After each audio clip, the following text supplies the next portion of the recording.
Good morning. It is Tuesday, the 12th of October. The government's early response to coronavirus has been described as one of the UK's worst public health failures in a report by MPs. The study by two Commons committees found that both ministers and scientists waited too long to bring in lockdowns, which cost many lives.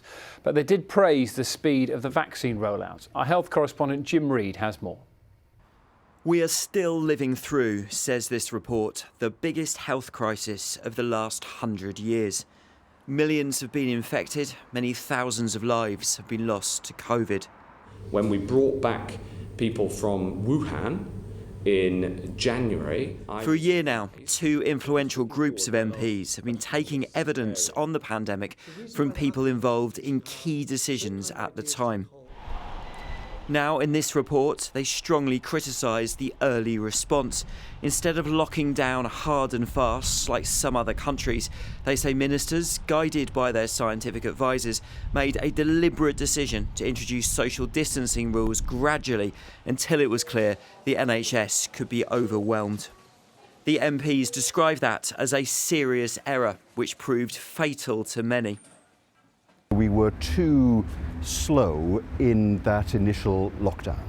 We were operating in a fog of uncertainty, but even the government's advisors, Professor Neil Ferguson, in evidence to my committee, said that if we'd locked down a week earlier, we might have even saved half of the number of deaths in that initial wave. So everyone accepts that we locked down too late. Across 150 pages of the report, there is more criticism.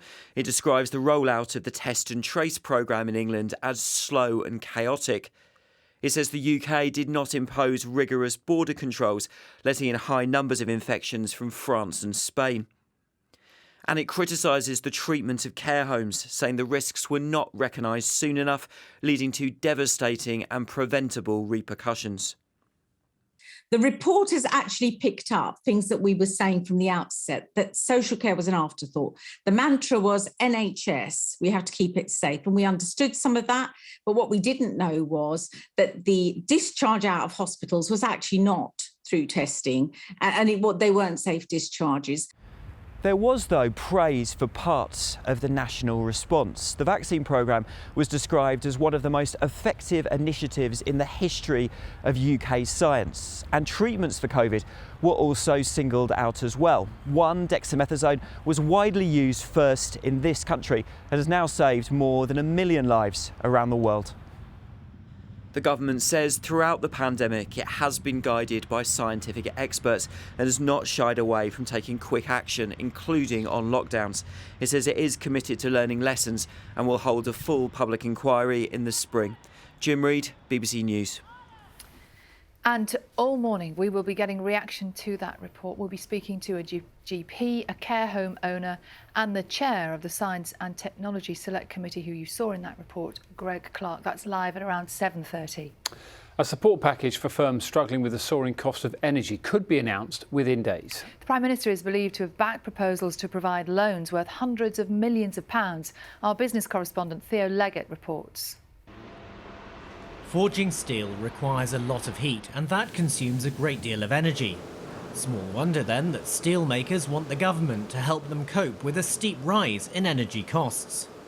It isn't just steel.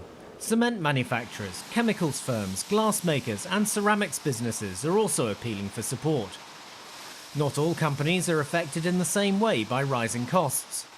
Some have bought their gas and electricity in advance and are protected from price rises, at least for the time being. Others, though, are not.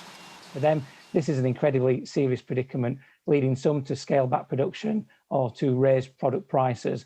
And of course, the longer that this period of high prices continues, the more companies are impacted and the more severe those impacts are. And then at some point, this starts to threaten their company viability.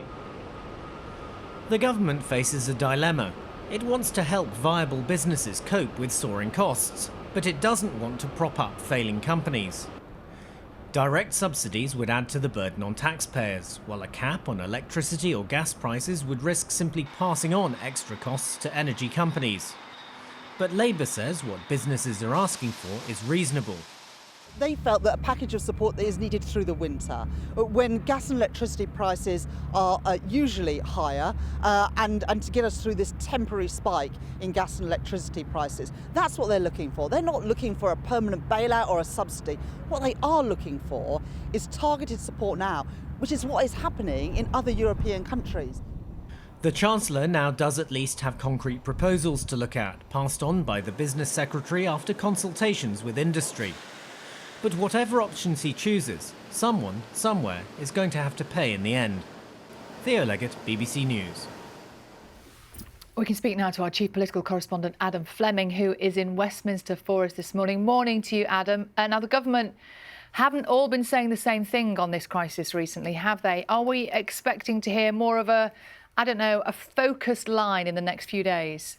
Morning, Sally. Yeah, I think they're getting their ducks in a row now after that weird situation over the weekend where you had Kwasi Kwarteng, the business secretary, saying he'd been talking to the Treasury about helping industries that use a lot of energy. And then the Treasury saying, no, he hasn't. He hasn't been talking to us at all, which was a bit strange. But now it does look like they're talking to each other. And we understand that the Energy Department has passed a plan to the Treasury for helping these industries like steel, aluminium, glass and ceramics who need help because they use so much energy. And we think the idea will be based around government guarantees for commercial loans to these companies to help tide them over. And that would be kind of consistent with how the government's been acting all throughout this crisis with energy over the last few months. That they do not want to bail out or prop up companies who are just having to deal with market forces. The government is prepared to step in and offer a little bit of help to get people through a crisis if a company is viable, but they don't want to be putting taxpayers' money into companies that shouldn't really be existing. We've seen that with the energy companies, and now we're seeing it with these industries as well. Also, just a little reminder, do you remember a few weeks ago we were talking about the shortage of carbon dioxide because the fertilizer plant that makes it was shutting down because it couldn't afford its energy bills? Well, now a deal has been done within the industry itself to keep that plant running until at least January next year. So that's an example of where there was a problem, there was a bit of government intervention, and now it looks like it's been solved. But what we're seeing is week by week by week, these high energy prices affecting different bits of the economy. So you've just got to ask what we're going to be talking about next week. Adam, thanks very much. That's Adam Fleming in Westminster for us. Elsewhere this morning, the Brexit Minister Lord Frost is expected to stress the need for major changes to post-Brexit trading arrangements in Northern Ireland in a major speech to diplomats, which takes place later. This comes after the Irish Foreign Minister accused the UK of undermining EU efforts to resolve problems with the arrangements known as the Northern Ireland Protocol. Well, Lord Frost says he wants to see the European Court of Justice removed from its oversight role. Star Trek's William Shatner is about to make history by becoming the oldest person ever to travel to space. It's a good story, this. He's, of course, best known for playing Captain Kirk in the 1960s TV series, and he'll travel on a rocket developed by the Amazon founder Jeff Bezos. Our US correspondent Sophie Long has the story. Blue Origin is sending a star into space, a nonagenarian science fiction star. We've delayed 24 hours because of the winds and the enormous concern for our safety, and we welcome that concern. Hard to starboard, Hal. Hard to starboard. It's been decades since William Shatner first donned a spacesuit for the original groundbreaking Star Trek series in the 1960s. I won't underestimate him again. Now he's about to make history and realise the fantasy he once sang about. Rocket man, burning out his fuse out here alone. His highly anticipated blast-off may be a cunning PR plan, but it's reignited interest in this 21st century space race. Richard Branson was the first billionaire spaceship owner to travel to the edge of the Earth's atmosphere this summer, saying he wanted to inspire the next generation. To all you kids down there, I was once a child with a dream, looking up to the stars. Now I'm an adult in a spaceship with lots of other wonderful adults looking down to our beautiful, beautiful Earth. To the next generation of dreamers, if we can do this, just imagine what you can do. Hey! Just over a week later, Amazon and Blue Origin owner Jeff Bezos went further and faster, also saying he was doing it for the kids. They've become the most recognisable faces to float above the Earth's surface. But perhaps currently in first place in this private industry race is Elon Musk, whose company SpaceX has developed a spaceship that successfully ferried astronauts to the International Space Station. It's now working on creating a craft that will take humans to the Moon and Mars. Sophie Long, BBC News, West Texas. Wow. That 90 years old, Shatner. Unbelievable. And going into space at some point quite soon. Still looks very good at 90 years old as well. Fantastic, yeah. I get the feeling we're going to keep an eye on that one. Yeah, we'll be talking about it later as well, I think. Definitely. Now, the latest incarnation of Superman will come out as bisexual in a new comic book. Jonathan Kent, the son of Clark and Lois Lane, will share a same-sex kiss with his friend in the November issue of the comic. The announcement was made on National Coming Out Day. When I was offered this job, I thought, well, if we're going to have a new Superman for the DC universe, it feels like a missed opportunity to have another straight white savior.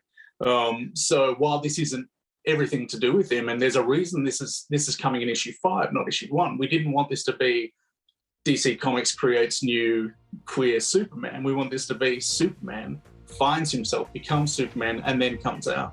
And I think there's a really important distinction there.